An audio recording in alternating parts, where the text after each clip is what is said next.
In 1998, the 911 had a lot to live up to. We all know of the failed attempt to supersede the 911 with the 928, largely due to so much love for this rear-engined icon. A water-cooled engine, a front end with the same headlights as its cheaper mid-engine sibling the Boxster, a totally new chassis, the first since the timeless butzi designed car that lasted for over 30 years in all its guises. This is the hated 911.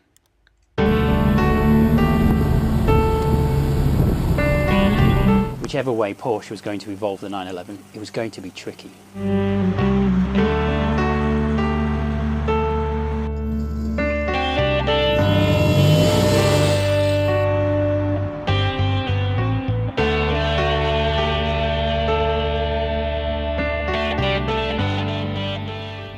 But they needed to survive.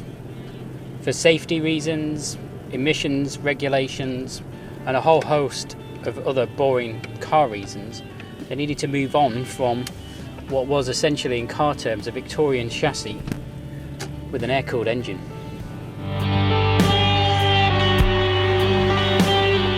But evolve it they did, manufacturing over 9,000 units in 1998, quickly rising to 20,000 units per annum, roughly double that of the previous 993.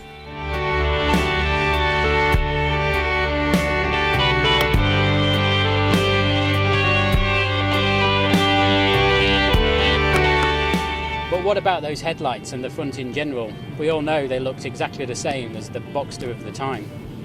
This basically meant if you were doing well cruising the M3 in your new E36 M3 and suddenly a new Porsche appeared in your rear view mirror, you wouldn't do anything, would you?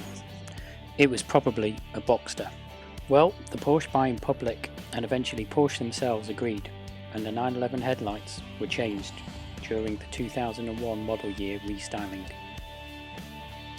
Now, over the years, apart from the continued use of the 911 design in cars like the Panamera, just a stretched hatchback of the 911 with 4 doors, or the four-wheel drive Cayenne with its quirky headlights, I've always been a really big fan of the Porsche brand.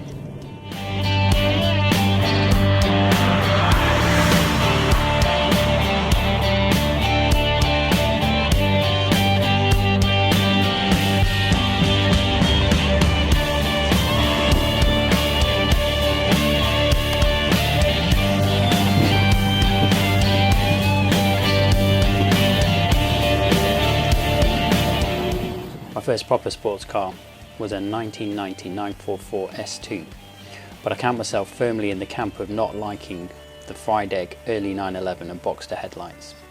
At least I did until recently. You see, back in 2005, when I hit the moderate age of 30, I had to move on from the 944.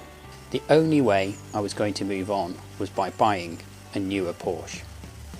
And the only one I could afford at the time was a base model 2.7 litre Boxster in rainforest green metallic. Yes, you heard me right, a green Porsche. Now don't get me wrong, this car was very capable and I've got some wonderful memories of the car, but I never quite got on with it. The reasons? Well, there were 2 actually. You can probably guess them. 1, the colour. 2, the styling. Mainly the headlights. But times move on.